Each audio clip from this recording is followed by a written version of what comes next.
Presented by Buick in Evanston, the world's largest Buick dealer, 1033 Chicago Avenue in Evanston.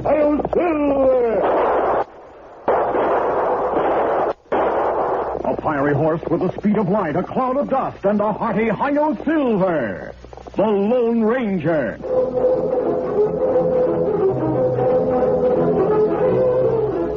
Before this exciting adventure, a word from our sponsor.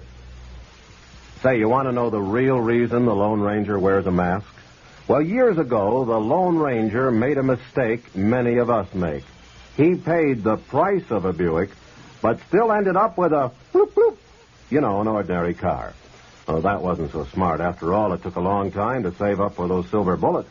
He didn't want to show his face. In fact, he got so shook up, he took it out on every lawbreaker in the West.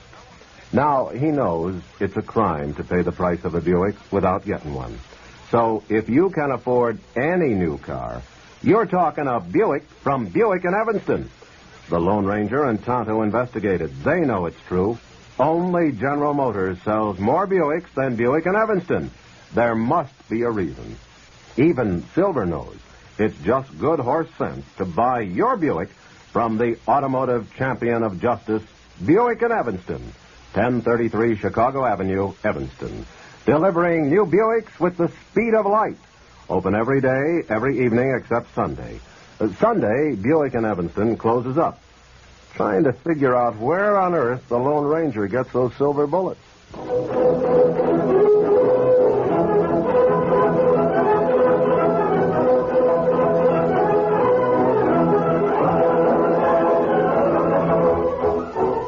With his faithful Indian companion Tonto, the daring and resourceful masked rider of the plains led the fight for law and order in the early western United States. Nowhere in the pages of history can one find a greater champion of justice. Return with us now to those thrilling days of yesteryear. From out of the past come the thundering hoofbeats of the great horse Silver. The Lone Ranger rides again. Come on, Silver. Let's go, big fellow. I'm Silver. Hooray!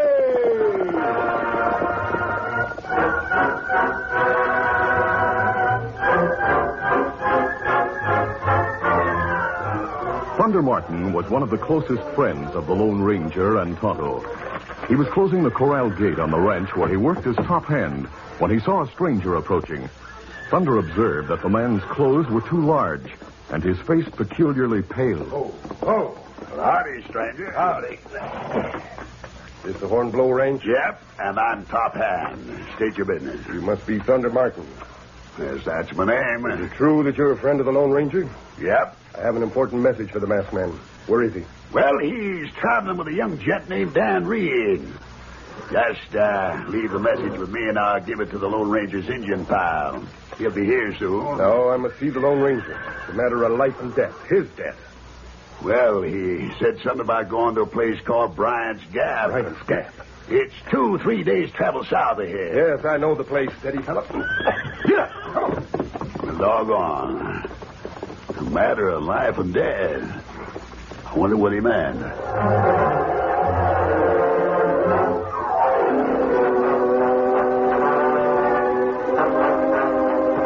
That night found the Lone Ranger and his teenage nephew Dan Reed camped in mountainous country west of Bryant's Gap. After leaving Thunder Martin, they made a side trip to visit the Lone Ranger's secret silver mine. Dan met the trusted old man who lived there, working the mine and refining the ore necessary to provide silver for the Lone Ranger's bullets and his own simple needs. My brother and I discovered that mine long ago, Dan, before you were born. That was before you and my dad joined the Texas Rangers, wasn't it? Yes. When we joined the Rangers, we couldn't work the mine, so we kept the location a secret. Your father's share of that property is now yours, Dan. Someday you may become very wealthy by starting large-scale operations there. Oh, I don't care about that. I just want to travel with you and Tonto. Thanks, Dan. But later I'd like to discuss that with you. How soon will we reach the place where Dad is buried? We'll be at Bryant's Gap the day after tomorrow. Well, that's the... Yes, the anniversary of your father's death. Yeah. I'll always remember that day. The things that happened completely changed my life, your life, In fact, the lives of many people. Your father and I were in a group of 6 Texas Rangers who were trailing the Cavendish gang. That was a powerful gang, wasn't it? Yes, Dan. Butch Cavendish and his outlaw followers terrorized the entire Southwest. We heard that the gang was hidden in a canyon known as Bryant's Gap. The 6 of us rode into the canyon. Your father, who was in charge of our group, signaled a halt. Captain Reed, why are we stopping here? I've sent a guide ahead to scout the canyon so we'll not be ambushed. We'll wait for him to report. Yes, sir. The guide was not a ranger. He was a civilian. And, unknown to any of us, he was working for Cavendish. We waited only about 15 minutes. Then the guide rode up to us and reported. Hold there. Captain Reed, I've located the Cavendish gang. In the canyon? No, sir. They camped in the woods beyond the far end of the canyon. You hear that, men? Yes, sir. We'll go through the canyon on the double. Come on. Easy. Get up back. Come on. Get up. Collins, the guide, had lied to us. Cavendish and his men knew that we were coming. They were waiting behind protecting rocks on both rims of the canyon. They opened fire with high-powered rifles. Our horses went down, and the 6 of us were trapped in the canyon floor. 3 of us were wounded in the opening volley. We found meager protection behind rocks and returned the fire. We were at a tremendous disadvantage and hopelessly outnumbered. Your father and I were fighting side by side. We both had several wounds. And then your father said, This can't go on much longer. Listen to me while I'm able to talk. My wife and son are on their way from the east. If you survive, I know you'll take good care of them. And I knew that nothing short of a miracle would bring any of us through that fight alive. But I nodded to your father. Then he said, I'll count on you to resign from the Rangers and work that silver mine we staked out. See that my son and his mother get my share of the mine and Your father was struck by a fatal bullet. That's the last I remember of the fight.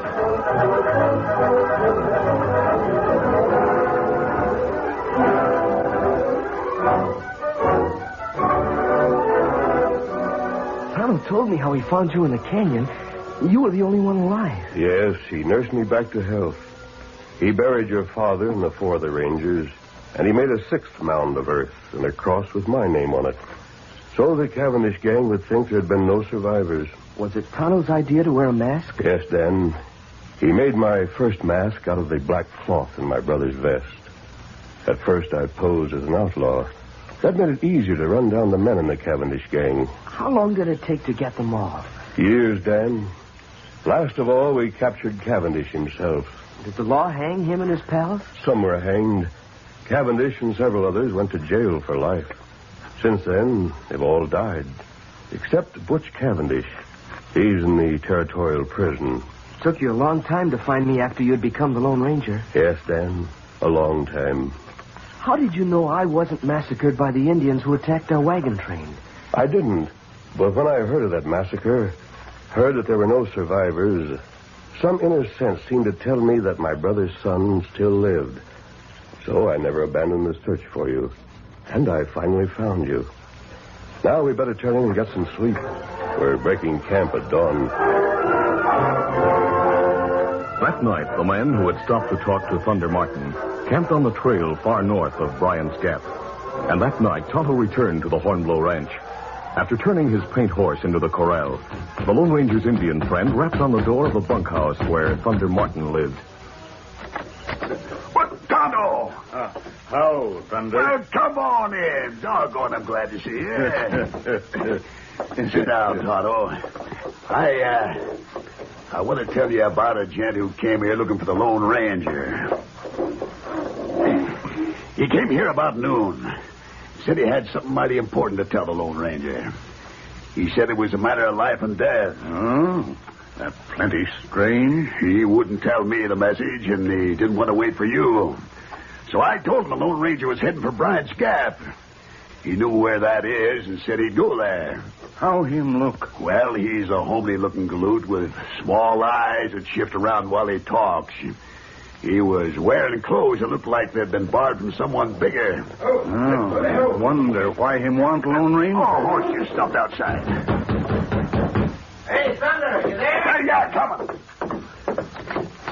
Well, it's Western Union. How are you, Sparks? All right. You're a long way from town. Well, that's on account of this message. That came over the wire tonight. It might be important. Oh. It's for the Lone Ranger. Well, Tonto's a masked man's partner. Give him that message. It just tells about someone who busted out of jail. Let's say, Cavendish. Yeah, Cavendish. That Butch Cavendish. Him man who was here. Me remember him. But Tonto... You tell him where Lone Ranger go? Well, yeah. Cavendish go there. Him last a bad gang. And him kill Lone Ranger. Me try catch him before it's too late.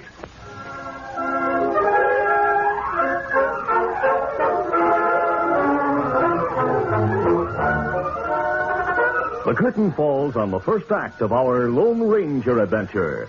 Before the next exciting scenes, please permit us to pause for just a few moments.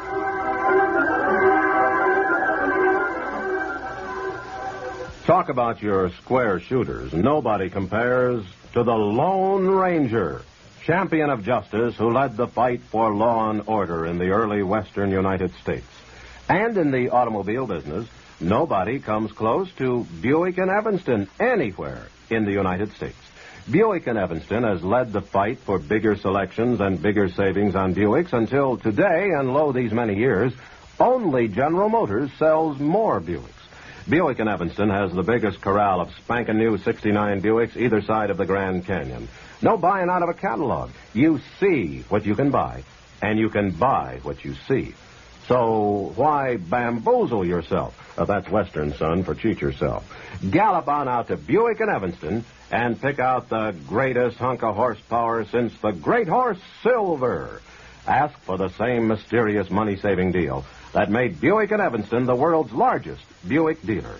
1033 Chicago Avenue in Evanston, open every day and night except Sunday. Sunday they play horseshoes, the hard way, with real horses.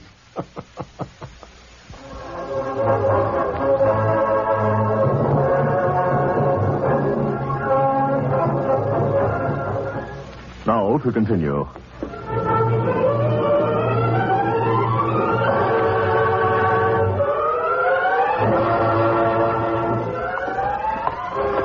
It was mid-afternoon on the anniversary of the massacre in Bryant's Gap when the Lone Ranger and Dan guided their horses past high cliffs toward the canyon's entrance.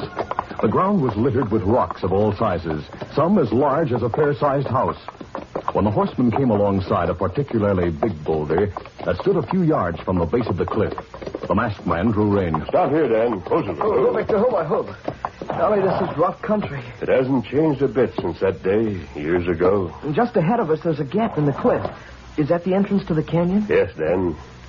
Then why are we stopping here? Isn't that where we're going? Yes. We leave the horses here in the shade of the boulders. Easy, step. Oh, yes, sir. Dan, there's the entrance to the cave. Oh. Is that where Tonto brought you after he found you wounded in the canyon? Yes. That's where I first put on a mask and became the Lone Ranger. Is it far to Dad's grave? No. He's buried right at the entrance to the gap. We'll go there now.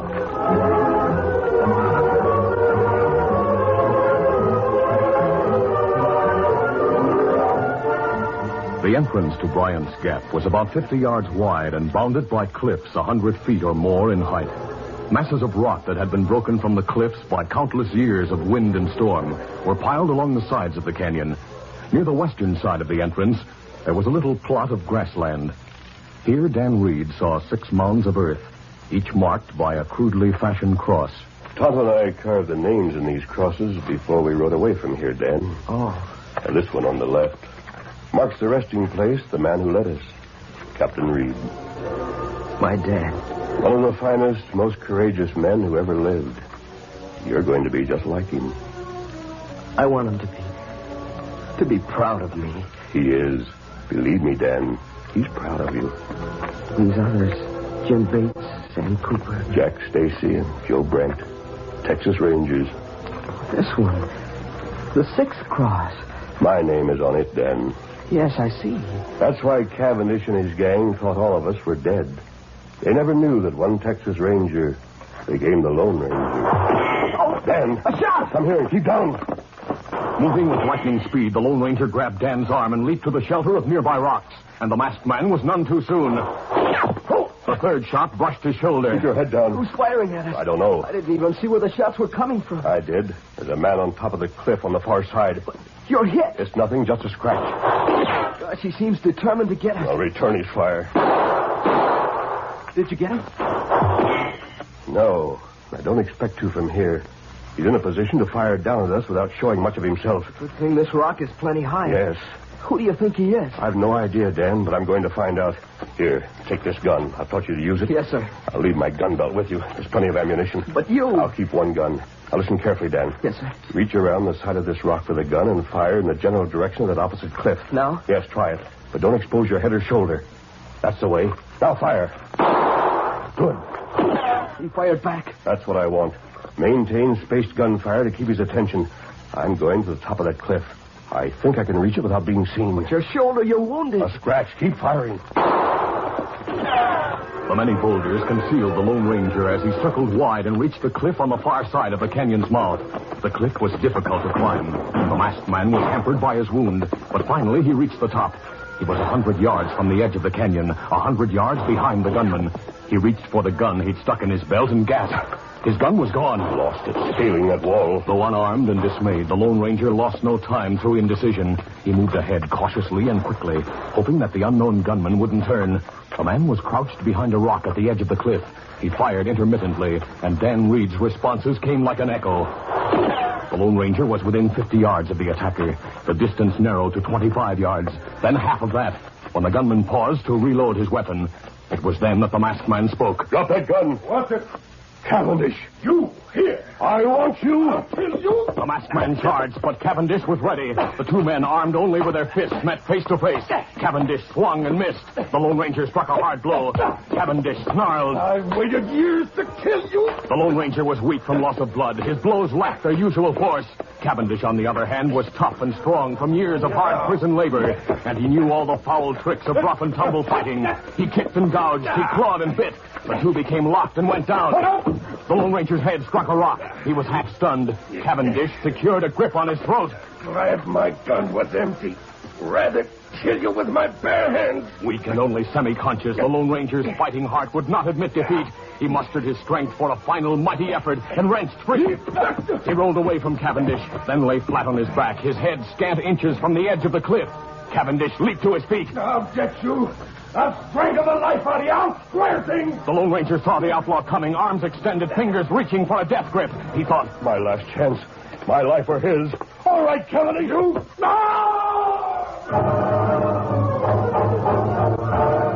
The Lone Ranger could hardly realize that the fight had ended.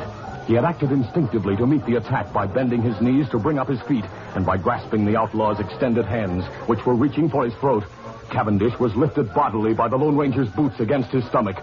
He somersaulted over the masked man and over the edge of the cliff into the ravine.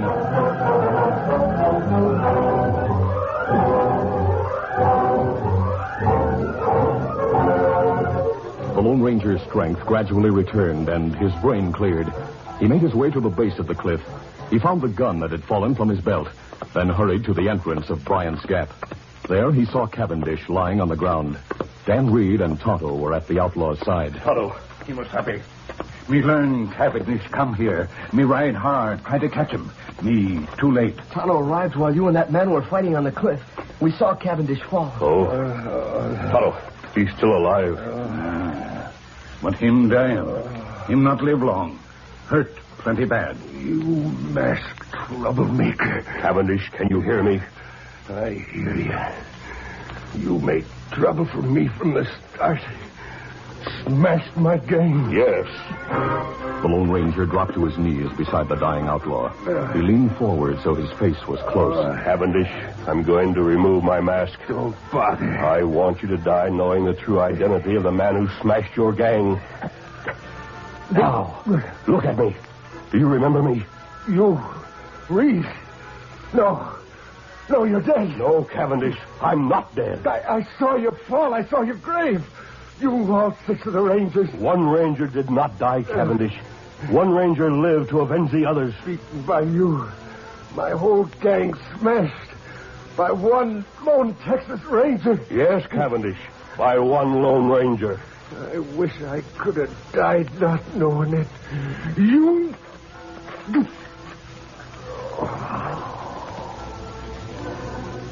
Cavendish, dead.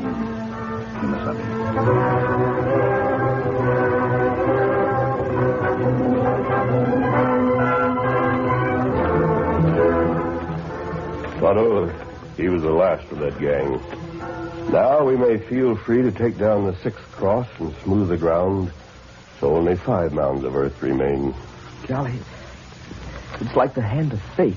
What is, Dan? You, Cavendish, the long years of smashing that gang, and it all ends right here where it began. No, Dan, it doesn't end here. We'll keep riding. I'll keep my mask and continue as an unknown man. There are still many outlaws in the West. Men like Cavendish who must be brought to justice. I want to help. I've shown you that I can use a gun. May I have one of my own? Yes, Dan. But when you're a man, there'll be law and order in the West and great cities like those in the East. There will always be bad men, but they'll be different from the kind we know. To combat them, you'll need weapons and strength and courage. But these must be backed by knowledge and education to handle them intelligently. Our great country will progress only so long as there are leaders. You and young people like you must educate yourselves to be the leaders. Son, I want you to go to college to study science and law, history and the problems of government. I want you to learn the many things required so you'll be ready to take your place as a good citizen and carry on where we leave off. I understand. Knowing that you're in school preparing for the future, I'll be content to continue helping others bring law and order to the West until you young men can take over.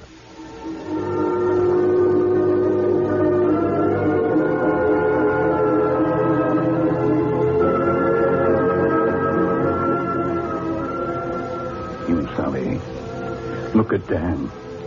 Him kneeled by grave. He's close to his father, Tonto. And that's where you, me, pledged friendship many years ago. This is a good time to renew that pledge. Kimasabi, long as you live, long as me live, me ride with you.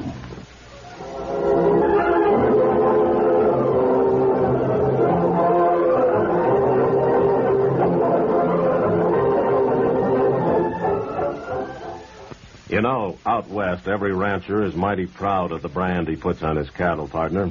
Now, Buick and Evanston can't very well brand every great new 1969 Buick with a red-hot branding iron. It would blister the paint, something awful. But they do put on a little sticker that brands their Buicks as one out of the Buick and Evanston herd. And lately, have you noticed, it seems like most every Buick you see has that Buick and Evanston brand. There must be a reason, a money-saving reason. Honest engine. I threw that in for you, Tonto, Kemosabe. Only General Motors sells more Buicks than Buick and Evanston. So if you think that bigger volume means lower prices, you're starting to figure it out, partner. So if you'd rather have one of those thoroughbred Buicks, if you'd rather get delivery with the speed of light, if you'd rather pay less, come to the dealer with America's biggest corral of every new 1969 Buick model and color. Buick in Evanston, 1033 Chicago Avenue, Evanston. Open every day and night except Sunday. Sundays they close, trying to figure out how to brand Buicks without blistering the paint.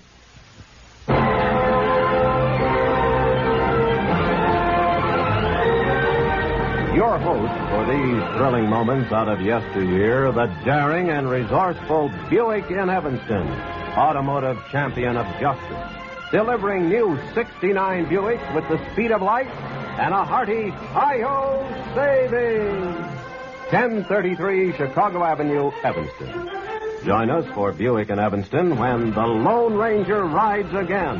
Monday, Wednesday, Friday, and Sunday at 5 o'clock.